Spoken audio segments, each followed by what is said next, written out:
जानते हैं शैतान कब हारेगा आपसे, जब आपके मुंह में वचन बोलने की ताकत हो।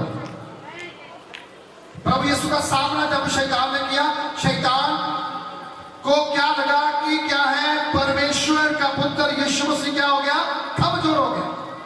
उसने रोटी नहीं खाया, उसने पानी नहीं खाया, 40 दिन से वो क्या है, बोलो क्या है, वो दर्द से परेशान है, वो दर्द से वो भूखा बैठा हुआ है। और लिखा हुआ है कि वो कमजोर हुआ और अब फास्टिंग खत्म होने पे थे, शैतान सीधा आके अटैक कैसे किया, उसने तलवार से मारा, उसको पत्थर से मारने की कोशिश की। क्या किया, बोला ये लिखा हुआ है यदि तू परमेश्वर का पुत्र है, इन पत्थरों को बोल तेरे लिए क्या बन जाए। क्या बोला उसने, वचन। शैतान वचन जानता है और आपको भी जानना चाहिए। शैतान को मुझसे बोला क्या लिखा हुआ है कि परमेश्वर के लिए कुछ भी असंभव नहीं है। यदि तू परमेश्वर का पुत्र है, इन पत्थरों को बोल तेरे लिए क्या बन जाए, रोटी बन जाए। प्रभु ने क्या उसको बोला, ठीक है मैं रोटी बनाता हूं, ऐसा बोला। क्या बोला, ये भी लिखा हुआ है मनुष्य केवल रोटी के द्वारा जीवन नहीं रहेगा, परंतु हर एक शब्द जो परमेश्वर के मुख से निकलता है वह उससे जीवन रहेगा। हालेलुया। और आप वचन नहीं बोलते, आप रिपीट नहीं करते ऊंची आवाज से। जब तक आप ऊंची आवाज से रिपीट नहीं करेंगे, मुझे बताओ आप शैतान का सामना कर पाओगे? बोलो कर पाओगे? कभी नहीं कर पाओगे। शैतान को अगर हराना है ना, तो आपको एक बड़ा काम करना होगा। वो बड़ा काम क्या है? अगर शैतान ने आपके जीवन से हार मान ली है, आपको वचन डिक्लेयर करना पड़ेगा, वचन घोषणा करना पड़ेगा। जिस दिन से मैंने बोला प्रोटेक्शन की प्रार्थना करो, मैं every night, every morning, every afternoon, जब गाड़ी में हूं, चाहे मैं रूम में हूं, चाहे मैं बिस्तर पे हूं, मैं एक ही बात बोलता हूं, परमेश्वर एक एक परिवार की प्रोटेक्शन के लिए डिवाइन अद्वितीय जो टिकते नहीं है, दूध बार खड़े कर दे। इनके व्हीकल के साथ, गाड़ी के साथ, बाइक के साथ, इनके खाने के भोजन के ऊपर, माल पशु के ऊपर, खेतों के ऊपर, पैसे के ऊपर, ताकि किसी तरह का कोई भी हानि पहुंचाने वाला आत्मा आपके डेरे के अंदर प्रवेश ना करे। शैतान को मालूम है दूध खड़े होते हैं, शैतान को मालूम है दूध कहां है, वो देख लेता है, लेकिन अद्वितीय दूध वो है जो शैतान को दिखते नहीं। शैतान एंटर करने की कोशिश करेगा, उसको आगे से क्या पड़ेगी, एक आग की लपट पड़ेगी और पीछे भाग जाएगा। आपका परिवार अगर सेफ रहना है तो आपको परमेश्वर के वचन के अनुसार अपने परिवार के ऊपर, बच्चों के ऊपर, अपने माँ बाप के ऊपर, अपने घराने के ऊपर, अपने जॉब के ऊपर, अपने बिजनेस के ऊपर, आपके खेत खलिहान के ऊपर उन वचनों को घोषणा करना आना चाहिए। जिस चर्च के अंदर वचन घोषणा होती है वह चर्च ब्लेस होता है। आमेन। कितनों को विश्वास है? कितने लोग वचन घोषणा करना चाहते हैं?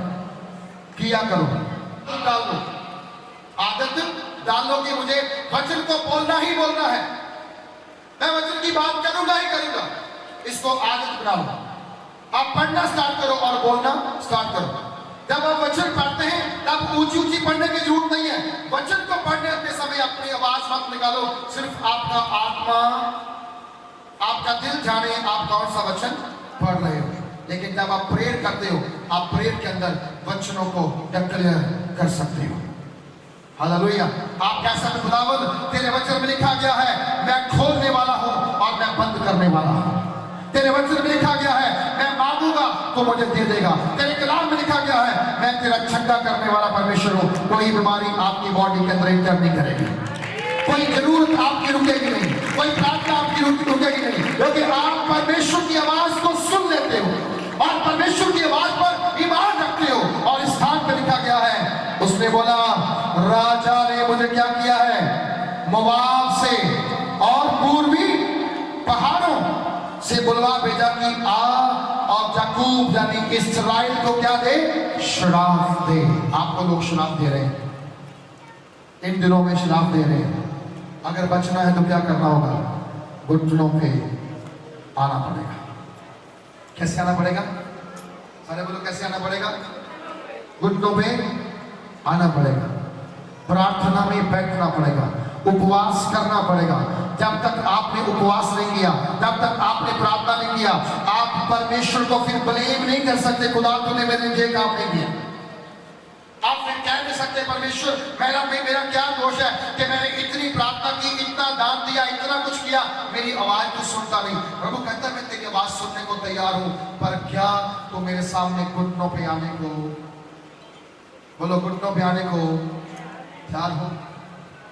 हालेलुया। आप प्रभु को जिस तरीके से परमेश्वर करता है वैसे मानना स्टार्ट करो। समझा रही है?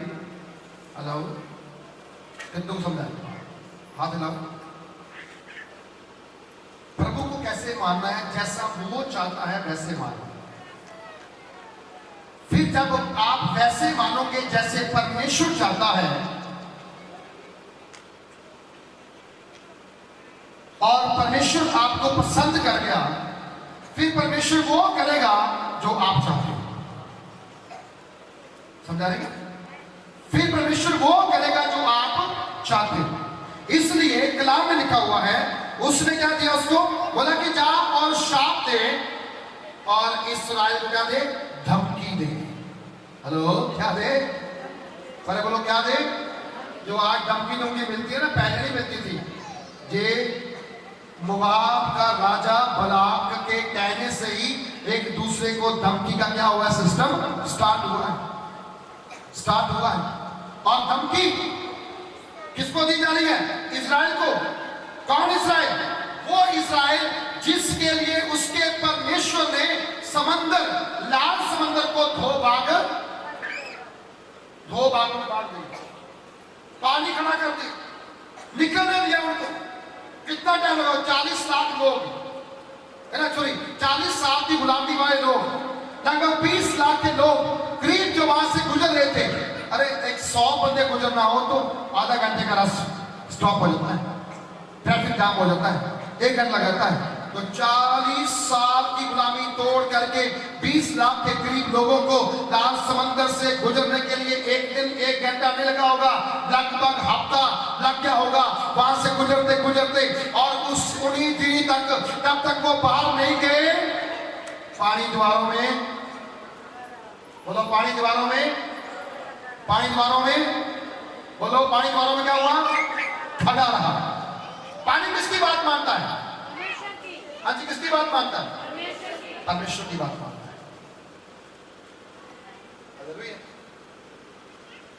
उस इस्राएल को धमकी दे, उस इस्राएल को श्राप दे। किसको कहा जा रहा है?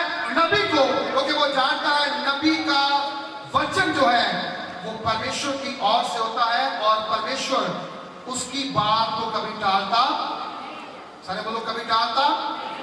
जिब्राइल ने क्या बोला? जकरिया बोला भयभीत मत हो, डर मत, तेरी प्रार्थना क्या हुई है? सुनी गई। अच्छा, मेरी प्रार्थना सुनी गई? बिल्कुल तेरी प्रार्थना सुनी गई। फिर क्या होगा? तेरे घर एक लड़का पैदा होगा। ये कैसे हो सकता है? मैं कैसे मान सकता हूं? मैं तो बूढ़ा हो गया हूं, मेरी पत्नी कुबड़ी हो गई है, ये तो हो नहीं सकता, असंभव है। क्या बोला दूत ने? बोला मैं जिब्राइल हूं, जो मैंने बोल दिया वो निश्चित होगा, मतलब होगा। हालेलुया।